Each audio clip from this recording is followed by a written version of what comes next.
محاورہ کسے کہتے ہیں؟ جب دو یا دو سے زائد الفاظ کا مجموعہ اپنے حقیقی معنی کے بجائے غیر حقیقی معنوں میں استعمال ہو اسے محاورہ کہتے ہیں۔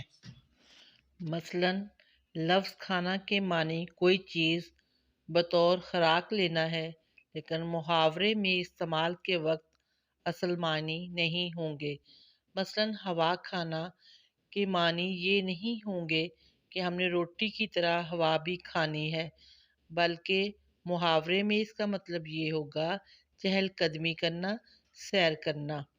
تو اس کا جملہ ہوگا، علی ہر روز صبح کے وقت اپنے دوست کے ساتھ ہوا کھانے جاتا ہے۔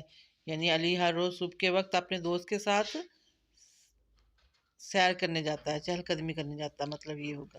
محاورہ غم کھانا کے معنی ہے رنجیدہ ہونا، پریشان ہونا۔ اس کا جملہ بناتے ہیں، بچوں کو اسکول بند ہونے کا غم کھائے جا رہا ہے۔